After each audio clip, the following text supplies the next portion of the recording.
Assalamualaikum warahmatullahi wabarakatuh. Tugas Bahasa Indonesia dengan tema berbahasa Indonesia yang baik dan benar. Dengan dosen pengampu, Ibu Dr. Oktaviani Windra Puspita, MPD. Assalamualaikum warahmatullahi wabarakatuh. Perkenalkan, kami dari kelompok 2 dengan anggota saya sendiri Naswa Hidayah dengan NIM 21523151. Halo, perkenalkan nama saya Alda Filda Amima, NIM 2152310059. Halo, perkenalkan nama saya Sinta Rahmawati dengan NIM 2152310069. Perkenalkan, nama saya Inaya Salsabila Alatas dengan NIM 2152311066. Nama saya Apriliana Malika, NIM 215231065. Berbahasa Indonesia yang baik dan benar. Sesungguhnya, dalam ungkapan bahasa Indonesia yang baik dan benar, terkandung dua pengertian yang berkaitan satu sama lain. Yang pertama yaitu berbahasa Indonesia yang baik, dan yang kedua adalah berbahasa Indonesia yang benar. Yang pertama yaitu berbahasa Indonesia yang baik. Sebutan baik atau tepat di sini berkaitan dengan soal keserasian atau kesesuaian, yaitu serasi atau sesuai dengan situasi pemakai. Artinya, berbahasa Indonesia yang baik berarti menempatkan bahasa sesuai dengan situasi yang ada. Bismillahirrahmanirrahim. Kali ini saya akan menjelaskan mengenai berbahasa Indonesia yang benar. Yang kedua yaitu berbahasa Indonesia yang benar. Pengertian kedua berkaitan dengan istilah bahasa Indonesia yang benar. Sebutan benar atau betul di sini berhubungan dengan soal keserasian dengan kaidah. Penggunaan bahasa Indonesia yang benar adalah penggunaan bahasa Indonesia yang menaati kaidah tata bahasa. Maksud kata kaidah di sini adalah kaidah bahasa Indonesia baku atau yang dianggap baku. Maksudnya adalah bahasa yang telah distandardisasikan berdasarkan hukum berupa keputusan pejabat pemerintah atau sudah diterima berdasarkan kesepakatan umum yang wujudnya ada pada praktik pelajaran bahasa pada khalayak. Nah, sekarang kita masuk ke ciri-ciri ragam bahasa baku. Apa saja sih ciri-ciri ragam bahasa baku itu? Ciri-ciri ragam bahasa baku adalah sebagai berikut. Yang pertama yaitu penggunaan kaidah tata bahasa normatif, misalnya dengan penerapan pola kalimat yang baku. Yang kedua, penggunaan kata-kata baku, misalnya cantik sekali dan bukan cantik banget, uang dan bukan duit, serta tidak mudah dan bukan nggak gampang. Yang ketiga yaitu penggunaan ejaan resmi dalam ragam tulis. Ejaan yang kini berlaku dalam bahasa Indonesia adalah ejaan yang disempurnakan atau berdasarkan EYD. Bahasa baku harus mengikuti aturan ini. Selanjutnya, penggunaan lafal baku dalam ragam lisan. Meskipun hingga saat ini belum ada lafal baku yang sudah ditetapkan, secara umum dapat dikatakan bahwa lafal baku adalah lafal yang bebas dari ciri-ciri lafal dialek setempat atau bahasa daerah. Misalnya, atap bukan atep, habis bukan abis, serta kalau dan bukan kalau. Yang kedua, penggunaan kalimat secara efektif. Di luar pendapat umum yang mengatakan bahwa bahasa Indonesia itu bertele-tele, bahasa baku sebenarnya mengharuskan komunikasi efektif. Artinya, pesan pembicara atau penulis harus diterima oleh pendengar atau pembaca pasti sesuai maksud aslinya. Selanjutnya, jenis bahasa. Dalam berbahasa, kita dapat mengutarakan melalui lisan maupun tulisan. Keduanya memiliki perbedaan yang jelas antara bahasa lisan dan bahasa tulisan dapat dilihat pada manifestasinya. Dalam pertuturan, bahasa tampil sebagai bunyi. Kata-kata cenderung terdengar seperti rentanan suara, petasan rentengan yang panjang pendeknya tergantung pada banyak kata dalam satu kalimat.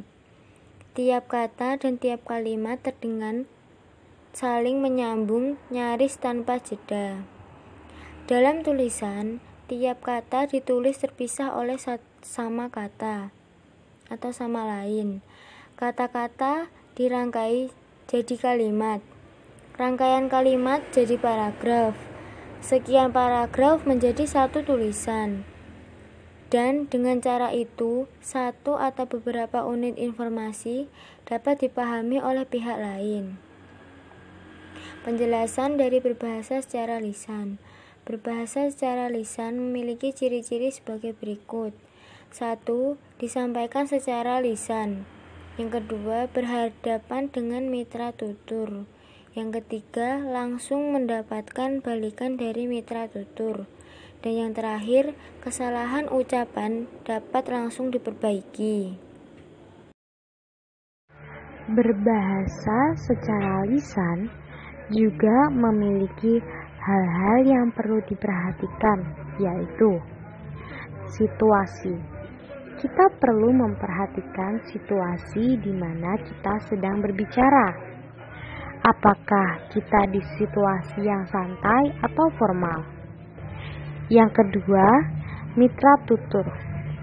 Siapa yang akan kita ajak bicara? Apakah dia laki-laki atau perempuan? Anak-anak, dewasa, atau orang tua. Kita juga perlu memperhatikan status dan jabatan seseorang ketika sedang berbicara. Dan yang terakhir yaitu pemilihan kata. Usahakan menggunakan kata yang berkonotasi baik, seperti kata meminta diganti dengan kata memohon, kata datang diganti dengan kata hadir, dan yang terakhir kata mau diganti dengan kata berkenan. Kedua, berbahasa secara tulisan. Berbahasa secara tulisan memiliki ciri-ciri sebagai berikut. Yang pertama, tidak memerlukan orang kedua atau teman bicara. Yang kedua, tidak tergantung kondisi, ruang, serta waktu. Yang ketiga, harus memperhatikan unsur gramatikal. Selanjutnya, berlangsung lambat. Lalu, selalu memakai alat bantu. Dan yang terakhir, kesalahan tidak dapat langsung dikoreksi. C. Fungsi bahasa. Bahasa memiliki fungsi yaitu sebagai alat komunikasi. Bahasa merupakan akibat yang lebih jauh dari ekspresi diri. Komunikasi tidak akan sempurna bila ekspresi diri kita tidak diterima atau dipahami. Penggunaan bahasa sebagai alat komunikasi memiliki tujuan tertentu, yaitu agar kita dipahami oleh orang lain. Jadi, dalam hal ini respon pendengar atau lawan komunikan yang menjadi perhatian utama kita.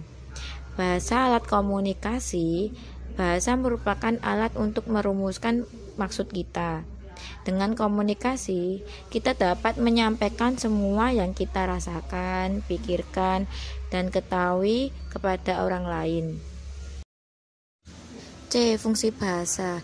Dengan komunikasi, kita dapat mempelajari dan mewarisi semua yang pernah dicapai oleh nenek moyang kita dan apa yang telah dicapai oleh orang-orang sejaman kita. Bahasa sebagai sarana komunikasi mempunyai fungsi utama, yaitu menyampaikan pesan atau makna oleh seseorang kepada orang lain. Keterikatan dan keterkaitan bahasa dengan manusia menyebabkan bahasa tidak tetap dan selalu berubah seiring perubahan kegiatan manusia dalam kehidupannya di masyarakat. Berikut ini adalah contoh berbahasa Indonesia yang baik dan benar yang dibawakan oleh pembawa acara berita. Assalamualaikum warahmatullahi wabarakatuh. Selamat pagi pemirsa. Seperti yang telah diketahui bahwa hujan deras telah mengguyur wilayah Jakarta dan sekitarnya semalam. Curah hujan yang tinggi membuat wilayah yang rawan dari banjir terkena banjir.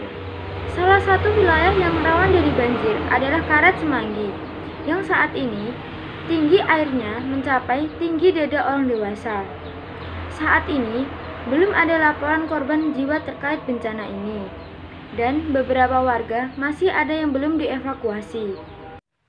Korban yang telah dievakuasi sudah mendapatkan bantuan dari pemerintah berupa pakaian, makanan, minuman, hingga obat-obatan. Berdasarkan data statistik wilayah tersebut, banjir kali ini adalah banjir terparah. Informasi terkait banjir ini akan terus diupdate. Saya Inayah. Saya Aprilia.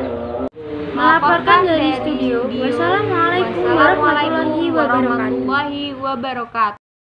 Cukup sekian presentasi dari kelompok kami. Apabila ada kesalahan kata, kami mohon maaf yang sebesar-besarnya. Undur makola, walatandur mankola. Wallahumma fiq ila aqwamit thoriq. Wassalamualaikum warahmatullahi wabarakatuh.